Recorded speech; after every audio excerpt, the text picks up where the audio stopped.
The European maritime economy is in crisis. That's the message coming from the Maritime Economy Forum taking place in Gdynia, and joined here with me to speak about this is Janusz Lewandowski, member of the European Parliament from the European People's Party and former EU Budget Commissioner. Hello and welcome. Hello.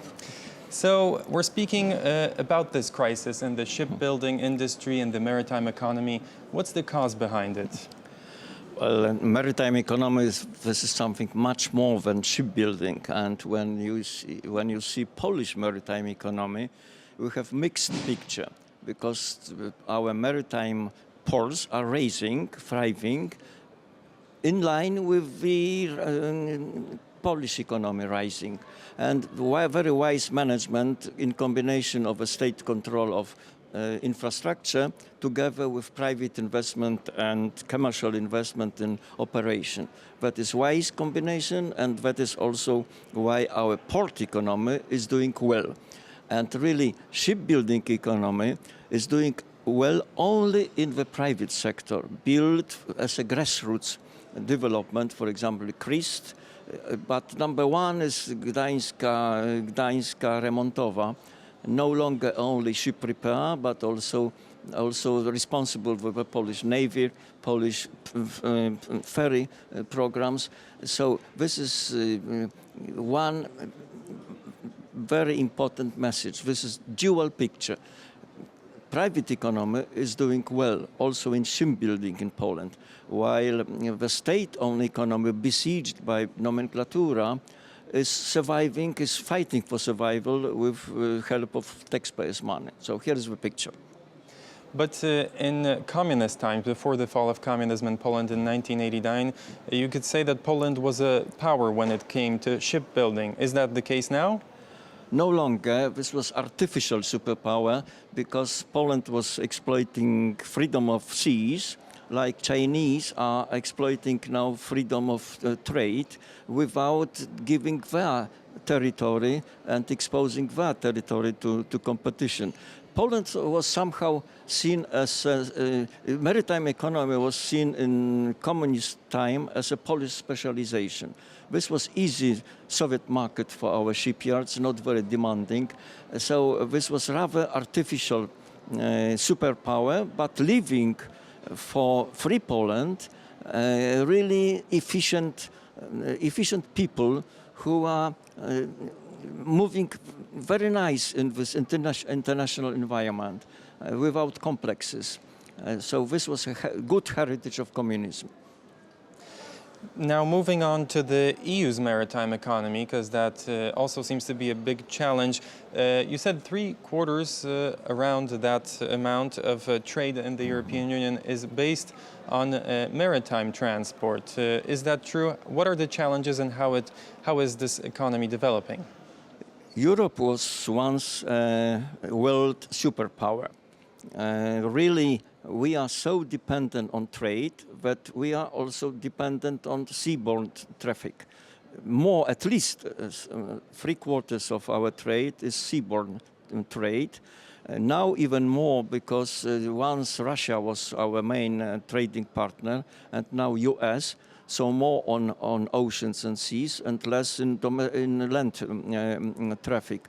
But seemingly for the decision makers in Brussels, shipbuilding was not a strategic industry, and they were very long passive, while in era of massive dislocation of shipbuilding towards Far East, especially China, and China was building competitive advantage on state subsidies. Now there is some reflection, but we have lost a lot.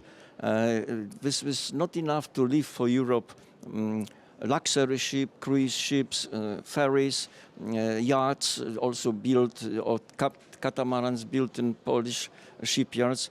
Europe cannot be connected only with cosmetics. French champagne needs to rebuild industrial bases, needs to be competitive in digital economy, but also in shipbuilding.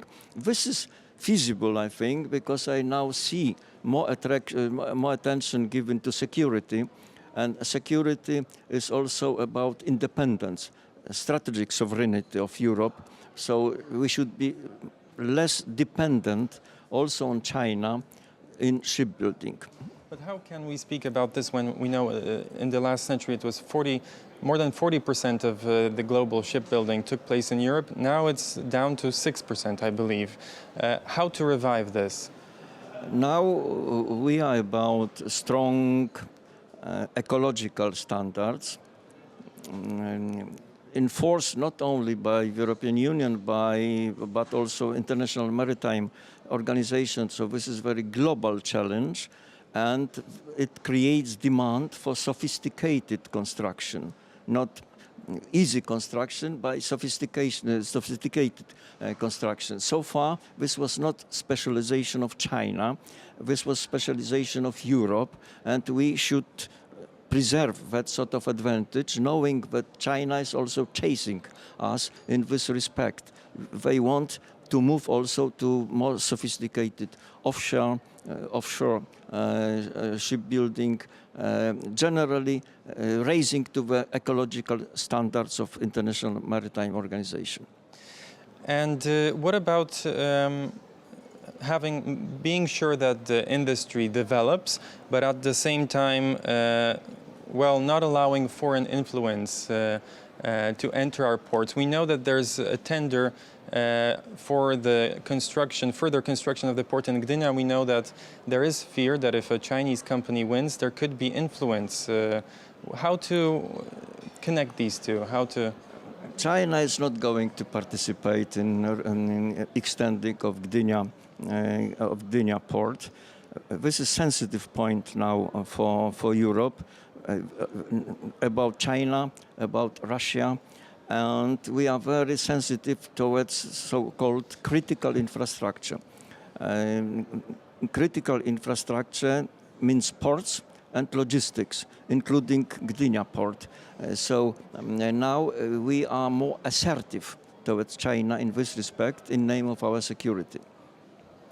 Okay, and you said earlier today during your speech that the maritime economy here in Poland was waiting for the new government led by Donald Tusk to take power. Why is that? We are in the region which was not voting according to the wishes of ruling party before, of peace party.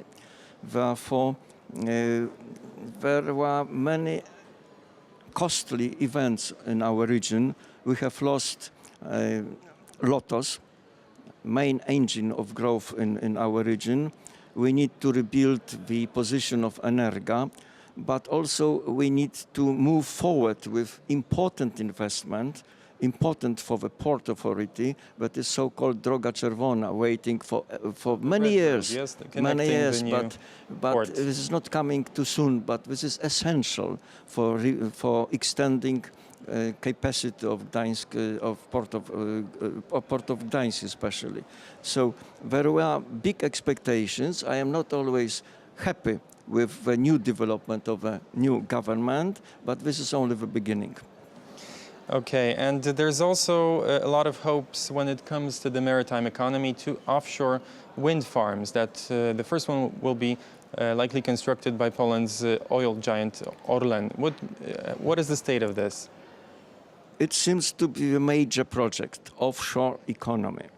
But the merit of value of our offshore strategy will be measured by the local content, by the Polish content, whether Polish companies have advantage of this program. The beginning is not that good because the major program already in action, that is Baltic Power by Orlen, should be based as a terminal on Bornholm and not in our servicing ports. But it must be changed in order really to take advantage of this huge offshore program. Well, thank you very much for joining me. This was Janusz Lewandowski, MEP from the European People's Party and former EU Commissioner for Budget. Thank you. Thank you very much. And we were speaking at the Gdynia Maritime Economy Forum.